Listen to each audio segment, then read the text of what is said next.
प्रेमी भक्तजनों, श्री रामचरितमानस के छंद भाग 11 के अंतर्गत बालकांड के एक और मनोहारी हरगीत का छंद की सरल व्याख्या और उससे जुड़ी कथाओं का वर्णन कर रहा हूँ। याज्ञवल्क्य जी कहते हैं कि शिव जी का रूप देखकर मैना जी अति दुखी हुई। उनको दुखी देखकर सारी स्त्रियां भी व्याकुल हो गईं।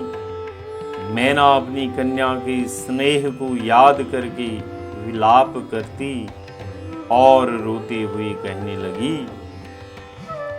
अब प्रश्न यह है कि मैना जी पहले ही नारद जी द्वारा शिव जी के रूप को सुन चुकी थी, फिर उन्हें इतना डर क्यों लगा, जबकि उन्होंने ही कन्या को वर की प्राप्ति के लिए तप करने की सहमति दी थी।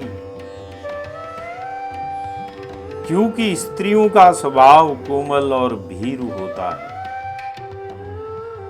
शिव जी का भयंकर रूप देख वे पहले की कही सुनी बातें भूल गई तथा पुत्री के प्रेम में अति विह्वल भी थी और कहने लगी कि मैंने नारद का क्या बिगाड़ा कि उन्होंने मेरा बसता हुआ घर उजाड़ दिया और उन्होंने उमा को ऐसा उपदेश दिया कि उसने बावले वर के लिए कठोर तप किया।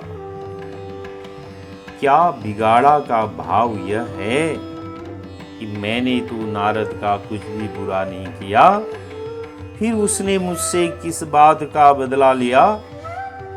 यदि बुरा किया होता तो बात समझ में आती।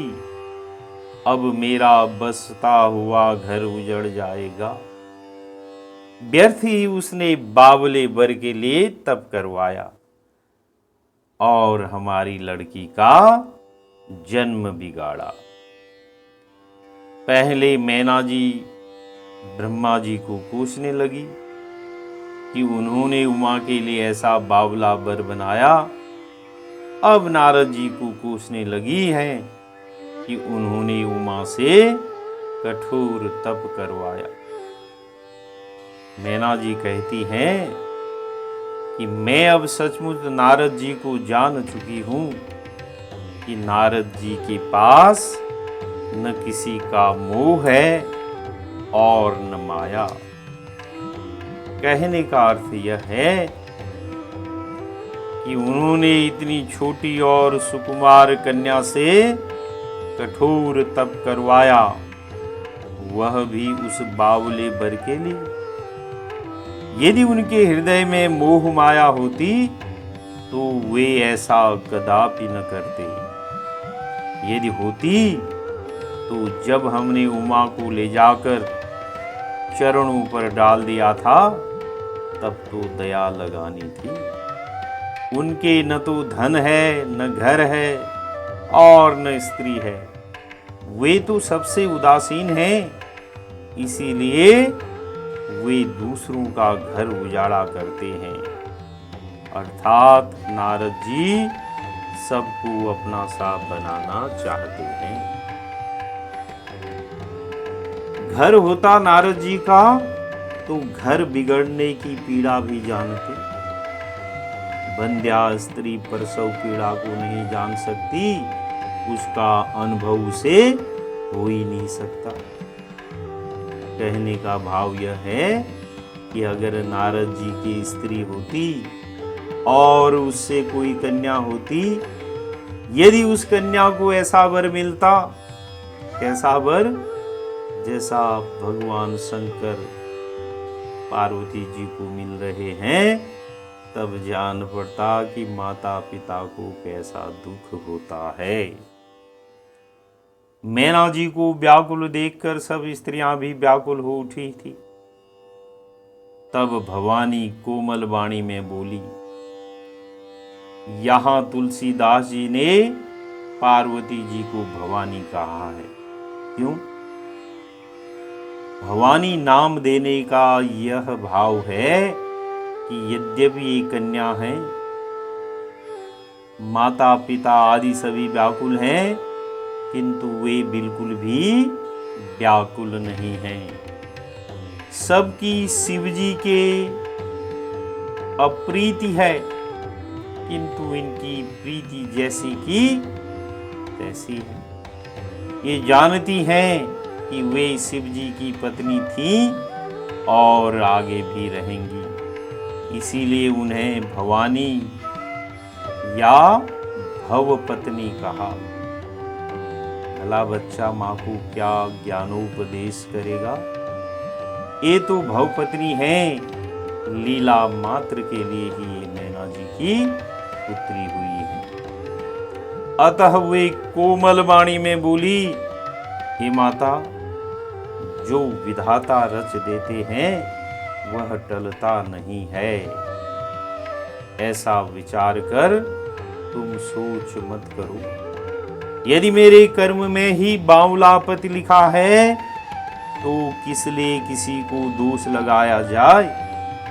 नारद मुनि ने विधाता का लिखा जो हमारे भाग्य में था वह सब तो हमें बता दिया था। तब नारद मुनि का इसमें क्या दोष? तुम्हारे मिटाए विधि के अंक नहीं मिट सकते हैं। पर्वत से गिरने, अग्नि में जलने या समुद्र में डूबने से सब तुम्ही को दोष देंगे, बुरा भला कहेंगे। नारद जी या विधाता को कोई दोष न देगा और न उनका कोई दोष है, क्योंकि विधाता कर्मों के अनुसार ही फल देते हैं। जब अपने ही कर्मों का दोष है तो उनको बुरा भला कहने से क्या फायदा? लोग तुमको ही कलंक लगाएंगे। यहाँ पर तुलसीदास जी ने बड़ा ही मनोहर हरगीति का छंद लिखा है। आइए इसका गायन करते हैं। जनि लेहु मातु कलंकु करुणा, परिहरहु अवसर नहीं। दुख सुख जो लिखा लीलार हमरे, जाब जहाँ पाउब तहीं। सुनी उमा वचन विनीति कोमल, सकल अबला सोचहीं। बहुभांति विधि लगाई दूषण, नयन बारी विमोचहीं। जनि लेहु मातु कलंकु, करुणा परिहरहु अवसर नहीं। मैना जी जब शिवजी का भयंकर रूप देख विलाप करके रोती हैं, तब उमा कहती हैं कि हे माता, कलंक मत लो, रोना धोना छोड़ो। यह अवसर विषाद करने का नहीं है। दुख सुख जो लिखा लीलार हमरे, जाब जह पाउब तहीं। आगे उमा कहती हैं कि दुख सुख जो जीवन में मिलते रहते हैं, अर्थात दोनों साथ साथ चलते हैं। जीव जहां भी जाता है उसे दोनों मिलते ही हैं।